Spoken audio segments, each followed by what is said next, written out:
মিয়ানমারের ইয়াঙ্গনে শুরু হতে যাচ্ছে বাংলাদেশ নারী ফুটবল দলের নতুন এক অধ্যায়। বাহরাইনের বিপক্ষে ম্যাচ দিয়ে রোববার শুরু হচ্ছে এএফসি নারী এশিয়ান কাপ 2026 বাছাই পর্বে বাংলাদেশ গ্রুপ সি মিশন। এরপর রয়েছে 2 জুলাই স্বাগতিক মিয়ানমার আর 5 জুলাই তুর্কমেনিস্তানের মুখোমুখি লড়াই। 3 ম্যাচ 3টি সম্ভাবনা আর একটাই লক্ষ্য গ্রুপ সেরা হয়ে অস্ট্রেলিয়া গমনের টিকিট নিশ্চিত করা। শনিবার ম্যাচের আগে সংবাদ সম্মেলনে কোচ জানান, এই টুর্নামেন্টের জন্য অর্ধেক প্রস্তুতি থাকলেও আত্মবিশ্বাস নিয়েই খেলতে এসেছে দল।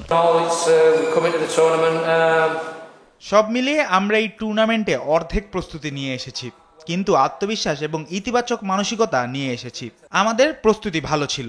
আমাদের হাতে অল্প সময় ছিল খেলোয়াড়দের একত্র করার ও অনুশীলনের জন্য। এদিকে আত্মবিশ্বাসে ভরপুর বাংলাদেশ দল। জর্ডানে সদ্য শেষ হওয়া সফরে তারা ড্র করেছিল ফিফা র্যাঙ্কিংয়ে এগিয়ে থাকা জর্ডান ও ইন্দোনেশিয়ার সঙ্গে। সেই আত্মবিশ্বাসকে পুঁজি করেই মাঠে নামতে প্রস্তুত লাল সবুজের মেয়েরা। তবে প্রতিপক্ষকে হালকাভাবে দেখছেন না কোচ পিটার বাটলার। আমি ফুটবলে একটা জিনিস শিখেছি, কিছুই হালকাভাবে নেওয়া যাবে না, না হলে হঠাৎ করে ধাক্কা খেতে হয় এবং চরমভাবে মুখ থুবড়ে পড়তে হয়। আমরা তরুণ দল উন্নয়নের পথে আছি, আর এটা একটা যাত্রা।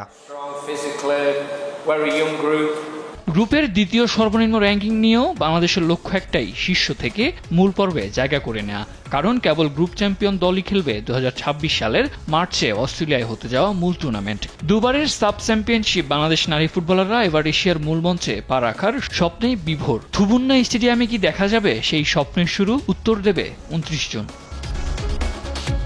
Post desk, test TV, Dhaka.